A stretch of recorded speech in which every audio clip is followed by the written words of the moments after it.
Kivu Times. Kivu Times. Le gouvernement provincial du Sud Kivu tient à fixer l'opinion tant nationale que provinciale qu'en date du 21 novembre 2022, il a été surpris de lire sur les réseaux sociaux un communiqué du rapporteur de l'Assemblée provinciale du Sud Kivu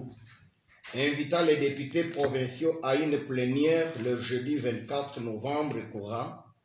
pour examiner la motion de censure contre le gouvernement provincial, et c'est avant que la dite motion ne lui soit transmise. Plus tard, que la motion en question va lui être notifiée par l'huissier de justice, ce qui a surpris tout le monde car cette pratique ne s'applique que lorsque le destinataire a refusé de réceptionner les courriers, ce qui n'a pas été le cas. N'en déplaise, le gouvernement provincial a réceptionné la motion et a signifié au vice-président de l'Assemblée provinciale faisant intérim du président ce qui suit. Il a été constaté que cette motion n'a pas été réceptionnée dans les circuits normaux par les services attitrés du secrétariat de direction administrative de l'Assemblée provinciale du Sud Kivu. Il a été également constaté que les pétitions contre le vice-président, honorable Norbert Bisimoya Bentaitunda et le rapporteur Jacques Amani Kamanda, ont été réceptionnées par le secrétariat de direction administrative de l'Assemblée provinciale avant même le dépôt de cette motion, ce qui a conduit au dépôt de la dite motion dans la précipitation au cabinet du vice-président pour l'antidater par rapport à la date de réception des pétitions, et cela sans numéro d'enregistrement, de peur qu'il ne soit opposé quant au numéro visé à la réception de ces pétitions. Quoi qu'il en soit, le règlement intérieur de l'Assemblée provinciale du Sud Kivu, tel qu'a été révisé par les députés provinciaux eux-mêmes, est jugé conforme à la Constitution de la République par la Cour constitutionnelle, dispose à son article 22, alinéa 9, que tout membre du bureau définitif mis en cause par une pétition cesse de poser des actes dans l'exercice de ses fonctions. Des membres du bureau définitif étant déjà mis en cause par les pétitions ne peuvent plus engager le bureau de l'Assemblée provinciale, notamment en signant quelconque document, ni en invitant ou en présidant une plénière avant l'examen de leurs pétitions. Le président de l'Assemblée provinciale,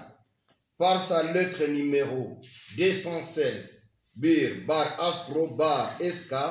/01, /2022, du 15 novembre 2022, ayant notifié son intérim pour raison de maladie au vice-président,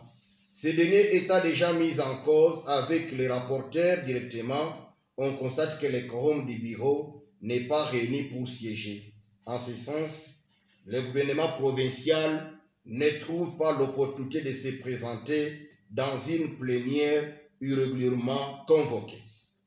Il est curieux de remarquer aussi que le député Nijimbere Ndabagoye Richard, numéro 18 sur la liste des motionnaires, et Chéni Lamwanza, numéro 19,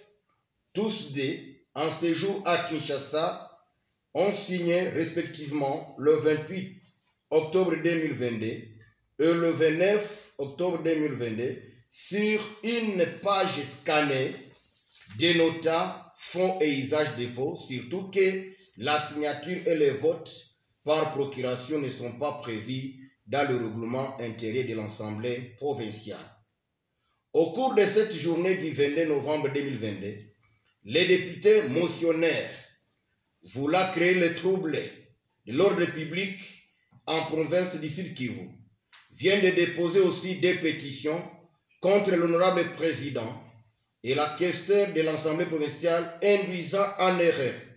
le directeur de l'administration à convoquer une plénière d'installation du bureau d'âge qui ne peut avoir comme mission l'analyse et vote des pétitions ainsi que l'élection et l'installation des nouveaux bureaux.